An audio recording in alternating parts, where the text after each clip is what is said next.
계속해서 우리가 사도행전 말씀을 함께 보도록 하겠습니다.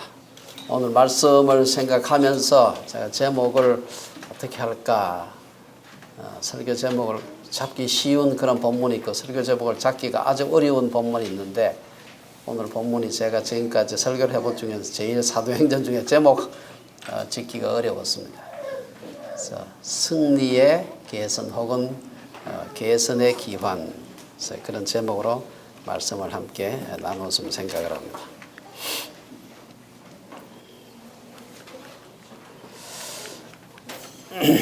여러분들이 아마 그 역사학자 중에 토인비라고 하는 그런 분을 알고 계실 겁니다. 영국의 역사학자인데 이분이 역사 연구라고 하는 긴 굉장히 여러 권으로 된 그런 책인데, 그 책에서 총 26개 인류 역사상 나타났다가 사라진 문명들의 흥망성쇠를 자세히 조사해 보니까 그 일정한 패턴이 있다 하는 걸 발견하고, 그 유명한 도전과 응전이라고 하는 그런 개념을 제시를 했습니다. 그래서 모든 문명이라고 하는 것은 그 엘리트 지도자들도 구성된 그 창조적 소수의 지도자의 그 지도하에서 자기들에게 닥쳐온 도전에 성공적으로 응전하면은 이 문명은 일어나고, 그렇지 못하면은 망한다, 그런 결론을 내리게 됩니다. 저는 이것은 비단 제국의 흥망성쇠에만 적용되는 원리가 아니라 우리 교회에도 그대로 적용되는 원리가 아닌가.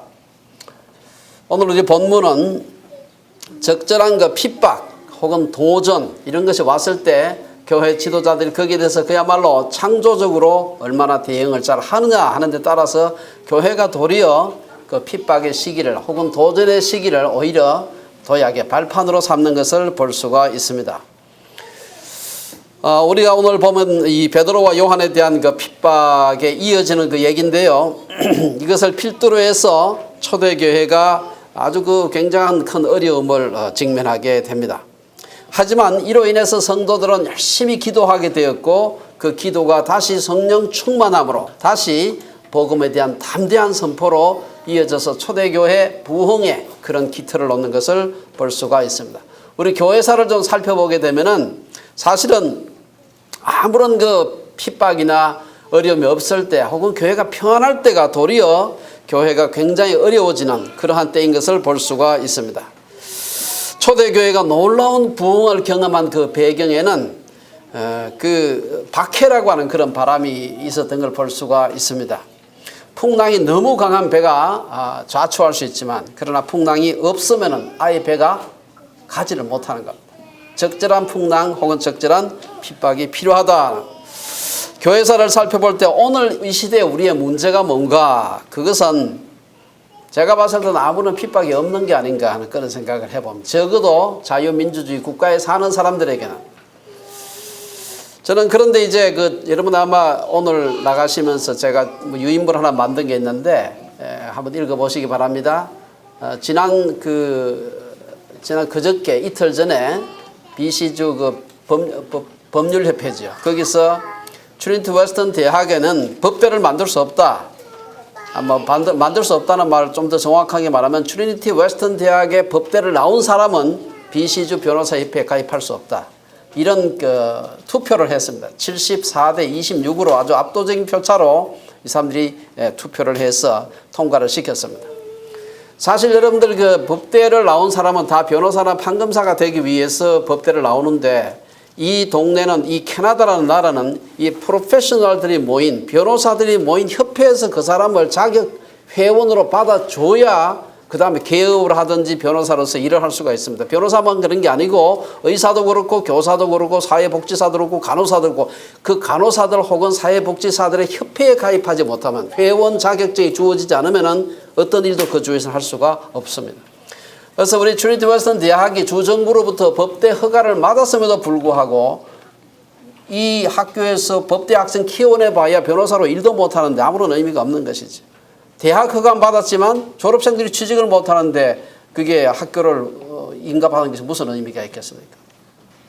저는 그걸 보면서 우리가 정말 새로운 어떤 핍박에 도전하고 있다는 그런 생각을 해봤습니다. 왜 그런 고통을 겪고 있느냐? 이게 아주 간단합니다. 복잡한 일 때문에 그런 게 아니고요. 트리니티 웨스턴 대학의 학생들의 그 학칙이 있습니다. 학생들만이 아니고 여기에 근무하는 모든 사람들에게 요구하는 소위 그 커뮤니티 커버넌트라는 게 있어요. 공동체 서약이라는 게 있습니다. 뭐 그게 일부가 또 학생들이 학칙도 되고 하는데 모든 트리니티 웨스턴 대학에 다니는 학생들과 교직원들은 다음에 대해서 사인을 해야 됩니다. 나는 이렇게 하겠다 하지 않겠다는 사인을 해야 됩니다. 그 중에 하나가 결혼이라고 하는 것은 남녀가 성생활이라고 하는 것은 남녀 일남일녀의 그 결혼 관계에 내서만 허용되는 것이지 그 바깥에서 되거나 아니면은 그 동성애는 그것은 정당한 그런 관계가 아니다라고 하는 것이 있습니다. 거기에 찬성을 해야 이 학교에서 다닐 수 있고 또 이 학교의 교직원으로 일할 수가 있습니다. 그것을 문제로 삼고 있는 것입니다. 설사 게이나 레스비안이라고 해도 학교에 다니는 동안만 그 행위를 안 하면 돼요, 사실. 학교에 다니는 동안 하면 안 되고 다니는 동안 안 하고 나가서 하는 거 혹은 오기 전에 한 거는 어떻게 할 수가 없는 것이죠. 그래서 사실은 여기 게이나 레스비안도 학교를 다닌 적이 있다고 제가 들었습니다. 다만 다니는 동안에 그 행위를 하지 않아야 된다. 사실 우리 캐나다 헌법은 소수자들의 신념과 가치를 존중할 것을 강조하고 있습니다. 말할 필요도 없이 우리 트리니티 웨스턴 대학도 소수자들, 뭐 소수자가 여러 가지 의미가 있습니다만 소수자들의 그 차별을 하지 않는 것이 성경적이다 이렇게 믿고 있습니다만은 아이러니컬하게도 기독교적 신앙과 가치를 표방했다는 것이 도리어 차별을 받고 있는 것입니다. 어떻게 기독교적 신념과 가치는 차별받고 동성애자들의 신념과 가치는 존중되어야 하느냐, 심각한 문제입니다. 이번 변호사협회 결의는 동성애자들이나 동성애를 지지하는 사람들이 기독교에 대해서 역차별할 수 있다는 것을 보여주는 것입니다. 우리는 성경을 믿는 사람으로서 성경이 이것은 잘못됐다고 가르치고 있다 한 번도 아니고 6차례 7차례나 다르게 해석할 수 없도록 아주 분명하게 우리에게 가르치고 있는데 우리는 그걸 믿는 사람이다라고 선포를 했어요. 그렇다고 해서 동성애자들에 대해서 뭐 행동으로 무슨 뭐 폭력을 행사하거나 언어적인 무슨 폭력을 행사한다든지 그런 한 적이 없다. 근데 사실은 그것 때문에 굉장한 그 불이익을 받고 있습니다. 이제 남은 것은 여러분들이 그 변호사협회에서 그걸 그 결정을 했다고 해도 이 법학원이라고 하는 것이 있습니다. 그 법학원 위원들이 트리니티 웨스턴 대학의 현재 법대 교수들이 자격이 없다라고 선포를 해야 이제 그 결의가 유효하게 됩니다. 그래서 마지막 남은 것이 바로 그 법학원 교수진들이 법학원 그 회원들이 트리니티 웨스턴 대학의 법대 교수들이 무자격자가 아니다라고만 얘기해 주면은 그 결의 자체가 무효가 됩니다. 여러분들 그걸 위해서 꼭 기도해야 돼요. 이게 만약에 안 되면은 그 다음에는 이제 법정으로 가서 대법원까지 가면서 그 지루한 5년 6년의 싸움을 해야 되는데 문제는 그 상대가 변호사협회입니다. 지난번에는 사실은 교사협회하고 싸워서 대법원까지 가가지고 이겼습니다. 제가 거기에 대한 글을 10년 좀 전에 이제 있었던 일인데 제가 그때 글을 써놓았는데 여러분들이 제가 쓴 글을 한번 읽어보시면은 그때 상황을 이해할 수가 있을 겁니다. 상황이 그때하고 지금하고 똑같습니다. 그때는 교사연합체에서 BCCT라고 하는 교사연합회에서 트리니티에는 교사들의 그 인턴십을 거기서 해서는 안 된다. 왜냐?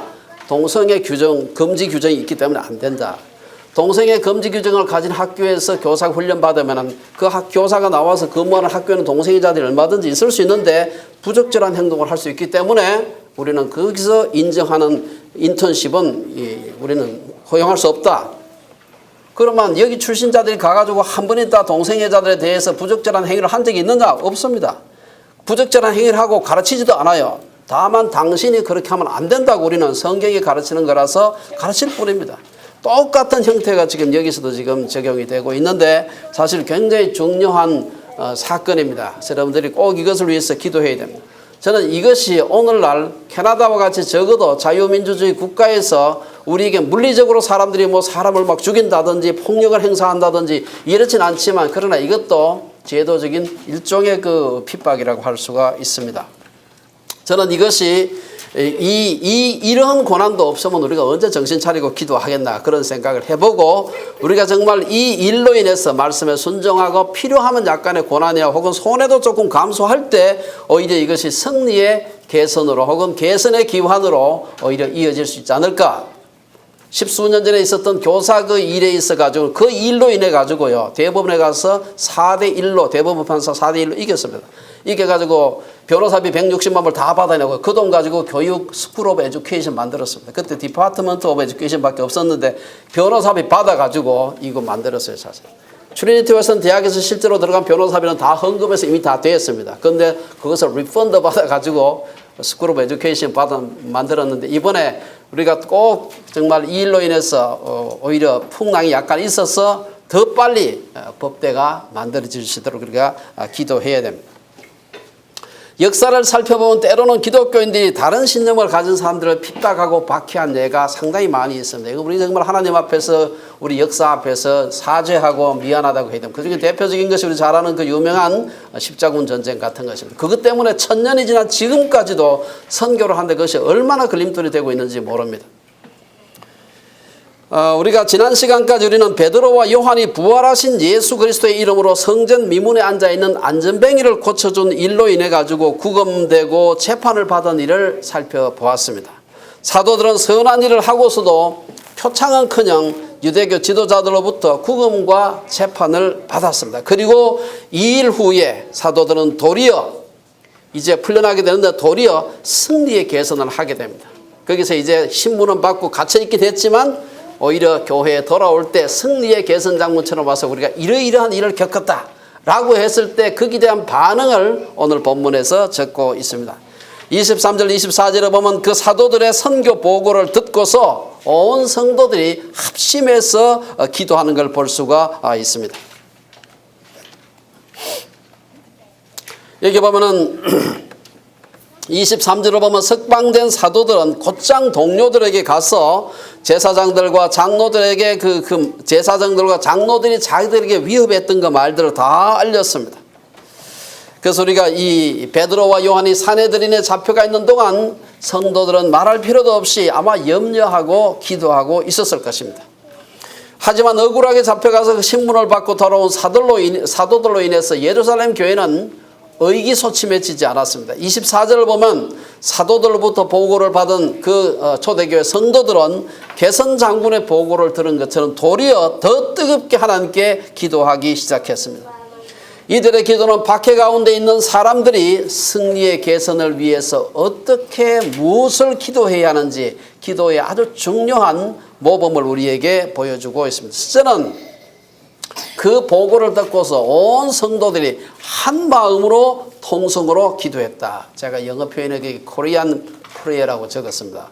통성 기도는 전 세계 아무 데도 없고 한국에만 있는 게 돼가지고 사람들이 그 얘기할 때 영어로 번역할 때 코리안 프레이어라고 그렇게 코리안.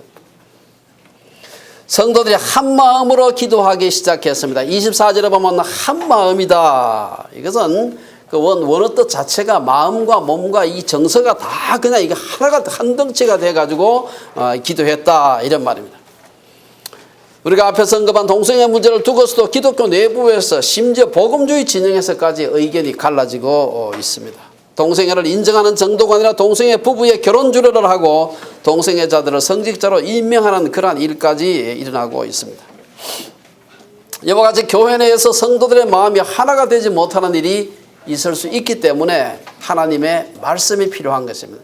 말씀이 어떤 데는 보면 해석을 이렇게 하는지 맞는지 저렇게 하는 게 맞는지 좀 아주 그 희미할 때가 있습니다만은 적어도 사실 동성애 문제에 관한하는 성경은 아주 명확합니다. 구약만 명확한 것이 아니라 신약도 아주 명확합니다. 그래서 이건 다르게 해석할 수가 없어요. 그리고 그때 2000년 전 사람들하고 지금 사람들하고 생리적인 구조나 몸의 구조가 달라진 거다. 사람은 그때나 지금 똑같은 겁니다. 성경은 단호하게 조금의 오해의 소지도 없이 동성애에 대해서 정죄하고 있습니다. 동성애자들을 긍휼히 여기는 것은 필요하지만 동성애라는 그 행위 자체에 대해서는 성경의 분명한 가르침에서 물러나서는 안 될 것입니다. 둘째, 성도들이 한 마음으로 기도하면서 소리를 높여 기도했다. 여기는 이 동성애, 큰 소리로 기도했다. 물론 큰 소리로 기도하는 것만이 하나님께서 들으시는 것은 아닙니다만은 때로 우리가 큰 소리로 소리를 내서 기도하는 것이 필요합니다.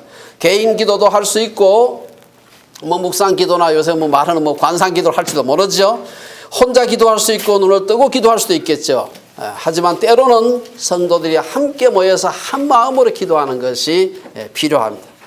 특히 성령의 다이나믹스를 경험하기 위해서는 한 마음이 되어서 큰 소리를 내서 기도하는 것이 필요합니다. 기도는 하나님을 부리는 도구가 아니라 하나님께 내가 부려지는 하나님의 도구이기 때문입니다. 사람들은 기쁜 일이 있을 때, 간절함이 있을 때, 너무 슬플 때, 막 응급한 경우에, 인생의 벼랑 끝에 있을 때 소리를 내지 않고 소리를 안 내고 기도를 할 수가 없는 그런 때가 있습니다. 여러분이 막 급해 보세요. 자기 그냥 외마디처럼 그렇게 기도할 수도 있습니다. 1992년에 저희 온 가족이 큰 자동차 사고를 당한 적이 있습니다. 그해 12월 하순 정도 되었는지 온 가족들이, 저희가 그때는 우리 막내가 없었습니다만 5가족이 차를 타고 가다가 그 높은 그 구름다리 밑으로 철도가 지나가다가 이렇게 가는데 위가 직선이 아니고 구름다리 위에서 턴을 하게 돼서 약간 커브가 되어 있습니다. 타고 가다가 그냥 빨리 달리지도 않았는데 그 얼음이 꽝꽝 얼어있는 걸 전혀 모르고 그냥 깜깜한 밤에 그냥 가다가 그냥 미끄러져 가지고 저쪽 편으로 굴렀는데 굉장히 한 15m 정도 되는 낭떠러지입니다. 뭐 전혀 브레이크도 안 들고 핸들도 안 들고 아무것도 듣지, 일단 미끄러지기 시작하면 아무것도 듣질 않습니다. 그냥 그대로 가서 또 옆에 있는 이 가드도 별로 높지도 않고 요만 한 30cm밖에 안 되는 그런 가드밖에 안 돼. 그냥 거기 넘어가 차가 굴렀는데 그때는 뭐 기도의 폼에서 갖출 새가 없어요. 예수님 이름으로 기도할 것도 없어요, 사실은. 그냥 하나님이라고 큰 소리로 외치는 거 외에는 할 말이 없더라고요. 그냥 차가 그냥 굴러가는데요. 뭐 한참 굴러가는 겁니다, 이게. 아무런 기도의 포맷을 갖추지 못했지만 하나님은 그 기도를 들어주셨기 때문에 제가 오늘 여기 우리가 서서 함께 예배를 드릴 수가 있는 것입니다. 기도의 첫 번째는 한 마음이 되어서 큰 소리로 기도. 두 번째는 이들이 누구에게 기도했느냐?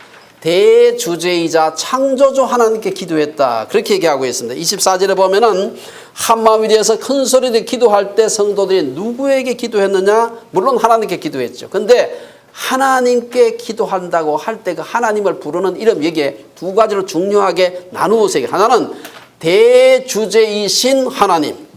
여러분, 대주제란 말로 번역된 것이 그 헬라 말로 보면 이게 그냥 영어 성경은 Lord라고 번역한 데가 많은데 사실 그냥 Lord가 아닙니다. 이게. 왜냐하면 그냥 Lord는 이 헬라 말로 퀴리오스란 말인데 이거는 보통 부를 때 사람도 자기 주인한테 Lord, 퀴리오스 이렇게 불러요. 이건 그렇게 안 하고 데스포테스라고 하는 아주 굉장히 강력한 말을 사용하고 있습니다. 우리 그 NIV 성경에 보면 이것을 Sovereign Lord 이렇게 번역해요. 이 조금 더 나아요. 저게 그 킹제임스나 혹은 그 NASB 같은 데서는 그냥 Lord 이렇게 번역하는데 물론 거기도 그런 뜻이 있긴 하지만 그보다 이제 NIV에서는 Sovereign Lord, 대주제여, Despotes 이런 말을 사용을 하고 있습니다. 이것은 훨씬 더 뜻이 강합니다. 여기서 무슨 말이 나왔는가 하면 영어에 절대군주 혹은 독재자를 의미할 때 Despot라는 말을 사용해요. 이 영어 표현이에요. 그 말이 Despotes라는 말에서 이 말이 나온 겁니다. 대주제라고 할 때는 하나님의 절대적인 통치, 절대적인 권위, 절대적인 주권을 염두에 두고 기도하는 것입니다. 유대 지도자들이 자기들이 사도들을 마음대로 할 수 있는 것처럼 생각했지만 교회는 모든 일이 대주제 되시는 하나님의 장중에 있음을 고백하는 것입니다. 사실은 사도들이 끌려가가지고 그 신문 받고 왔죠. 교회는 바람 앞에 등불과 같았습니다. 그러나 교회 그 성도들은 유대교 지도자들이 자기들을 어찌할 수 없다. 왜냐? 우리는 대주제인 하나님 앞에 안에 있기 때문에. 성도들이 기도한 대상은 인간의 모든 생사화복을 주관하시는 분, 지금도 살아서 역사하시는 분, 우주의 주권자가 되시는 분, 살아계셔서 말씀하시며 침묵하지 않는 분, 우리의 삶에 실제적으로 개입하시고 주인이 되시는 분이라는 그런 의미가 포함되어 있었습니다. 그들이 기도한 대상은 단순히 어떤 신학적 개념의 하나님, 종교의 의식의 하나님이 아니었다. 두 번째 성도들이 불렀던 하나님의 이름은 창조주 하나님. 여기 보면은 천지와 바다와 그 가운데 만물을 지으신 분에게 기도했습니다. 뭐 같은 하나님인데 앞에 성도들이 그 하나님을 어떻게 이해하고 있느냐는 것을 보여주고 있는 것입니다. 하나님은 온 우주와 그 가운데 모든 생명체를 지으신 분입니다. 천지를 지으신 창조주 하나님이라면은 사실은 못할 일이 없는 것이죠. 인간이 일생을 살면서 가질 수 있는 가장 큰 통찰이 뭐냐, 발견이 뭐냐. 저는 창조론을 연구하는 학자로서 하나님이 온 우주 만물을 지으시고 그분이 나도 지으셨지만 이 광대한 우주를 지으셨다는 것을 발견하는 것입니다. 그냥 지적으로만 아는 게 아니에요. 그분하고 나하고 무슨 관계가 없으면 뭐 하나님이 아마 더 큰들 뭐 하겠습니까? 그분하고 나하고 내가 아버지라고 부를 수 있는 분이다. 이게 얼마나 큰 발견인지 모릅니다. 자신과 세계의 기원이 되시는 하나님께서 성자의 모습으로 세상에 오셨고 지금도 성령 하나님으로 우리 가운데 내주하시는 하나님인 것을 발견하는 것입니다.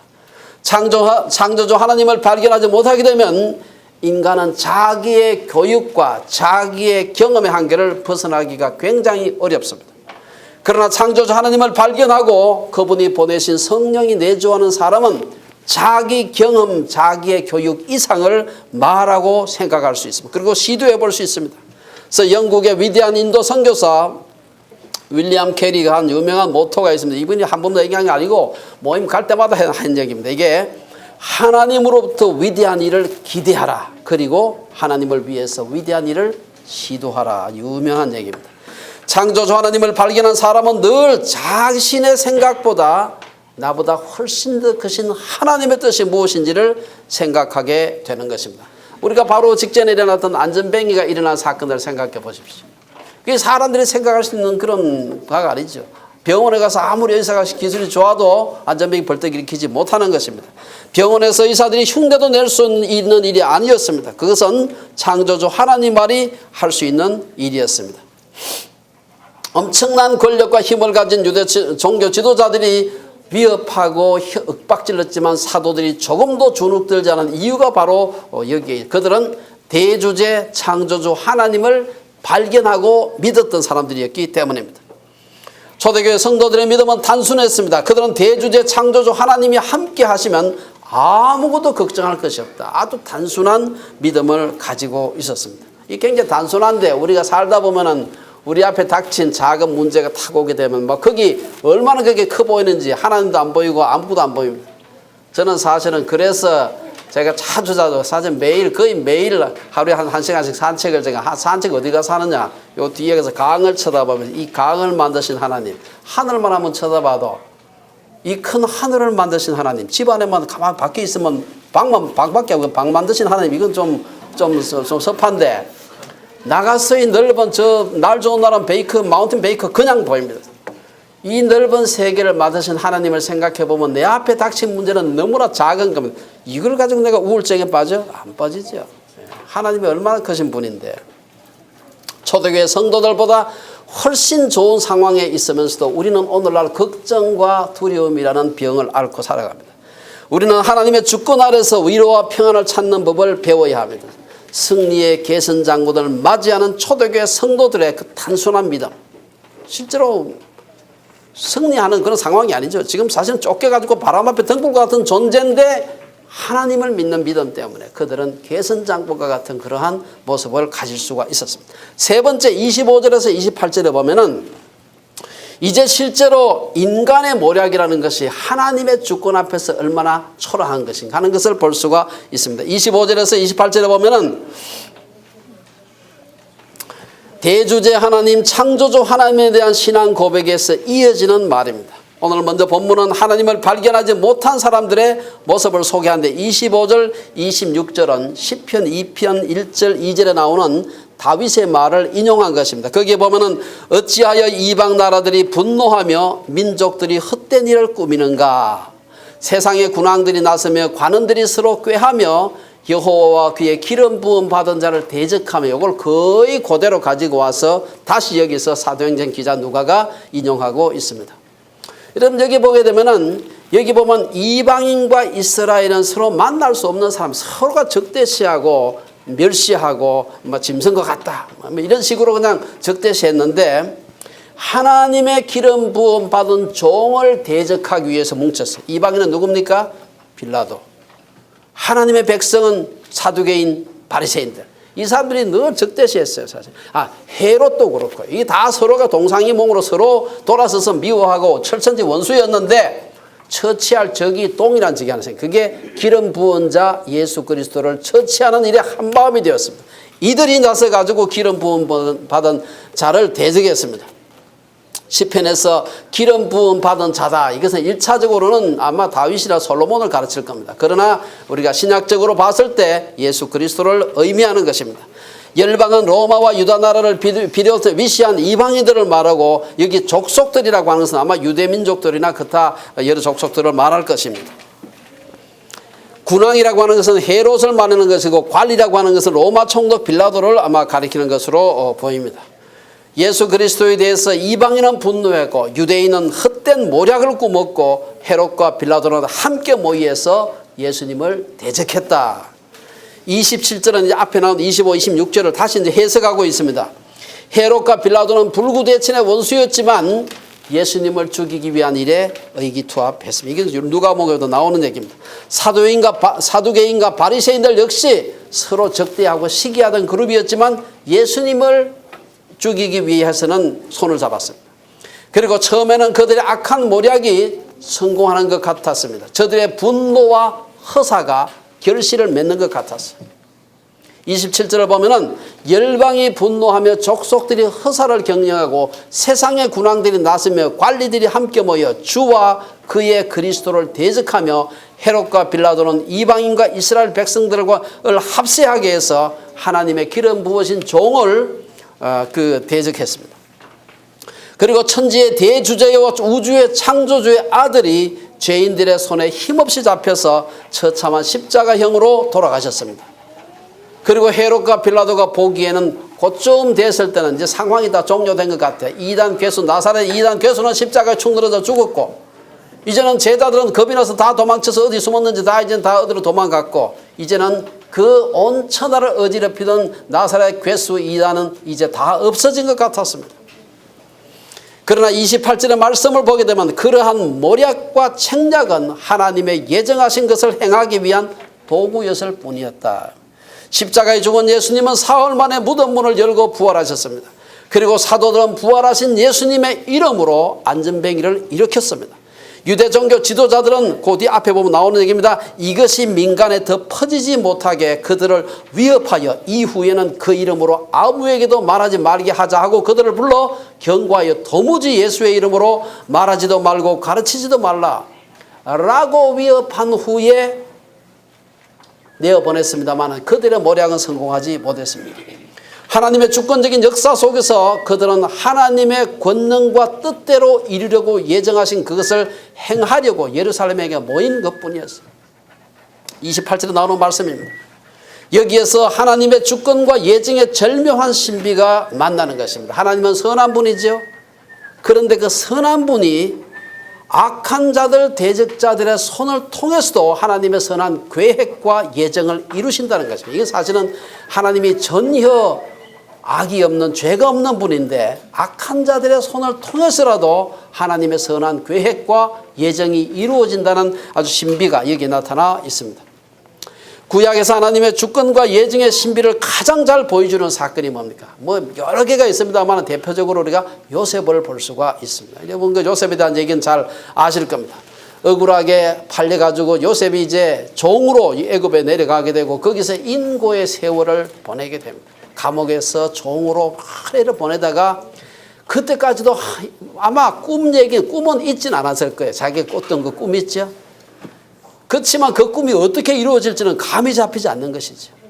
그러나 시간이 지났을 때 하나님께서는 이러한 때가 되었을 때 하나님의 방법으로 요셉을 갖다가 애굽의 총리로 앉히게 되고 감히 누가 요셉 앞에 떨지 않을 자가 없었죠. 그때 가나안에 승년이 들게 하고 그 형제들과 부모들까지 와서 요셉 앞에 절하는 그 꿈이 이루어지는 그러한 일이 나오고 있습니다. 이 드라마틱한 이야기는 요셉이 하나님의 주권과 예정의 신비를 형들과 아버지 앞에 설명하면서 이 단연의 막이 내려지는 걸 볼 수가 있는데 그 유명한 얘기가 바로 창세기 45장 끝에 가면 나옵니다. 거기 보면은 길지만 이거 한번 읽으면 우리가 다 늘 아는 말씀이지만 읽으면 아주 정말 하나님의 예정의 신비가 어떤 것인가. 당신들이 나를 이곳에 팔았다고 해서 근심하지 마소서, 한탄하지 마소서. 하나님이 생명을 구원하시려고 나를 당신들보다 먼저 보내셨나이다. 하나님이 큰 구원으로 당신들의 생명을 보존하고 당신들의 후손을 세상에 두시려고 나를 당신들보다 먼저 보내셨나니 그런즉 나를 보낸 이는 당신들이 아니요 하나님이시라. 무슨 얘기입니까? 형들이 팔아서 보냈는데, 종으로 팔아서 보냈는데 당신들이 보낸 게 아니고 하나님이 보내신 것이다. 이게 하나님의 손길, 사람의 손길 넘어있는 하나님의 손길을 볼 줄 아는 믿음의 눈이라고 할 수가 있습니다. 사도들은 원수들의 핍박이 복음의 진보에 해롭기만 한 것이 아니다 하는 것을 짐작하고 있었습니다.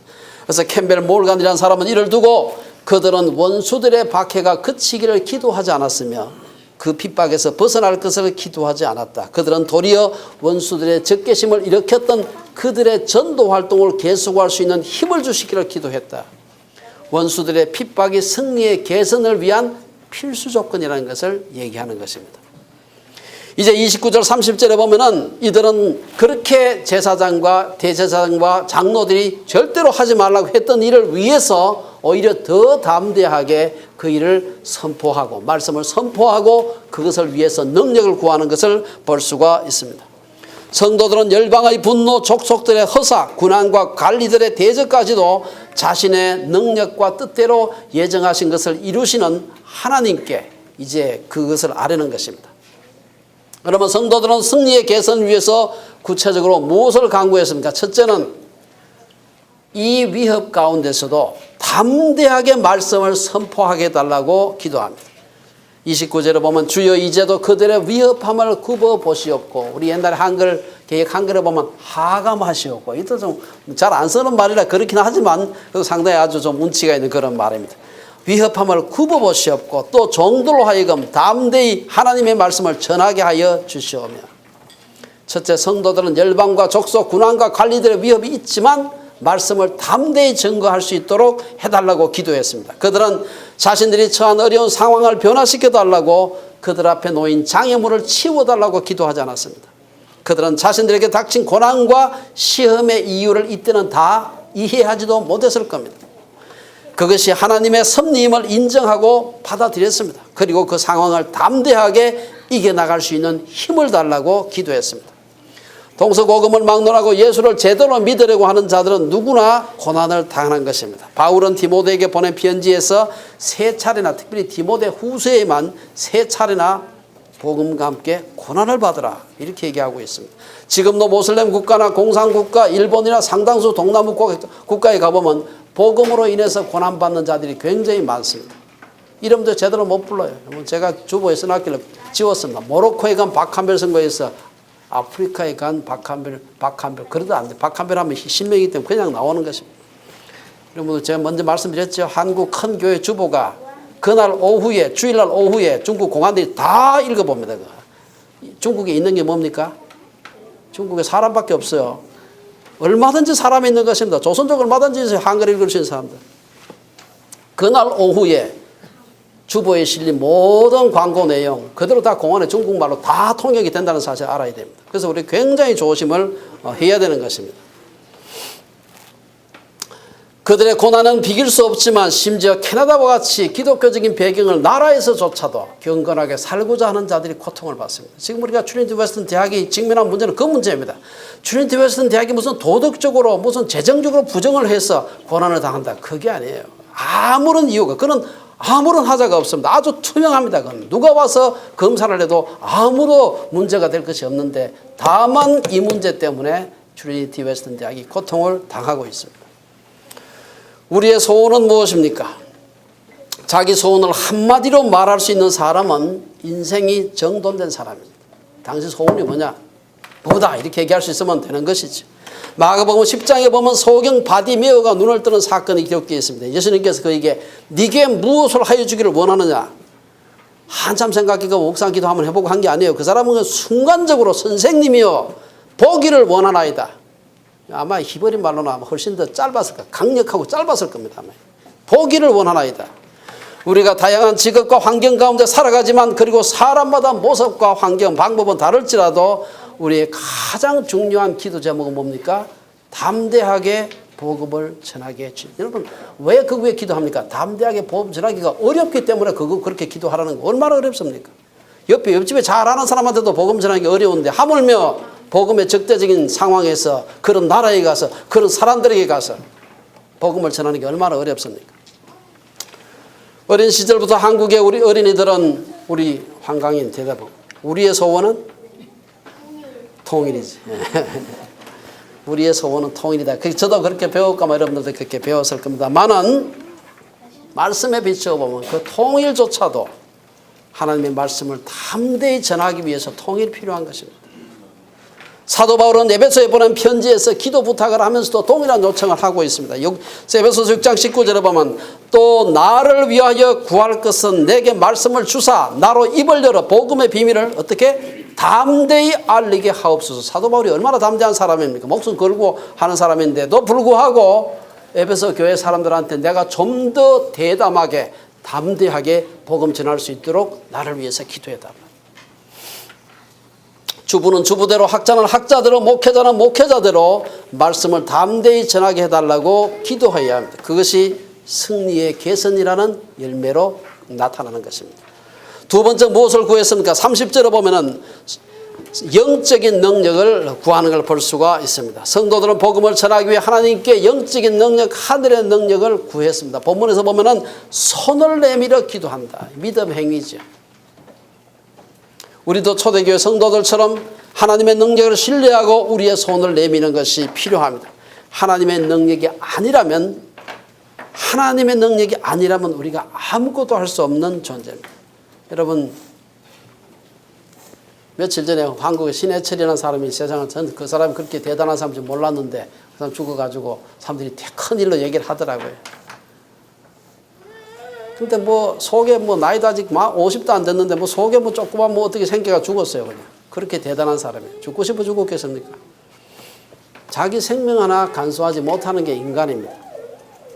자기 성질 하나 컨트롤 못하는 게 인간이죠.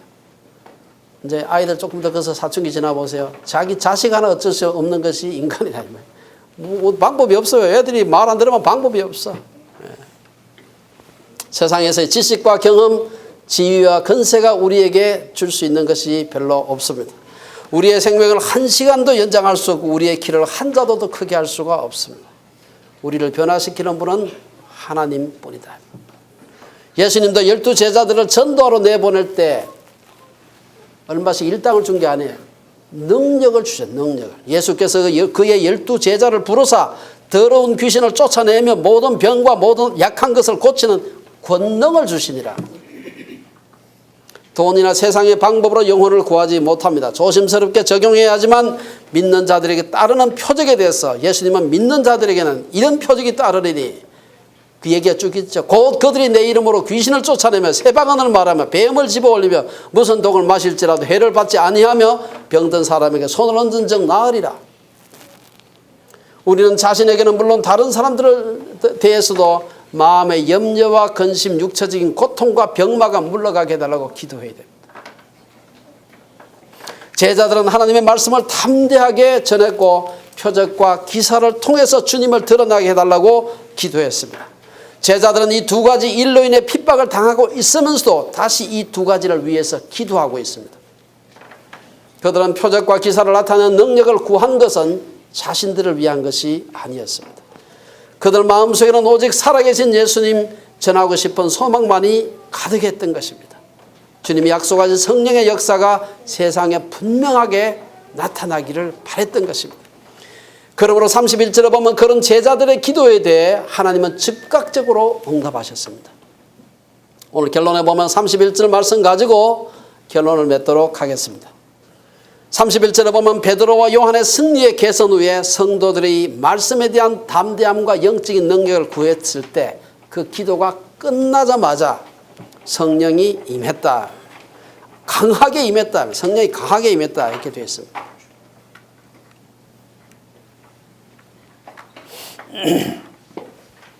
거기 보면은 합심기도 후에 합심기도를 마치자마자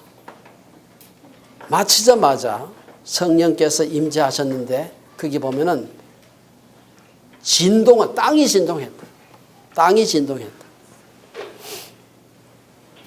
성령의 역사로 사도들이 몸에서 실제적인 지진이 난 것으로 보입니다. 그렇다고 해가지고 또 진짜 팔레스타인에 단청이 있느니 없느니 해가지고 지질 조사할 필요가 별로 없어요.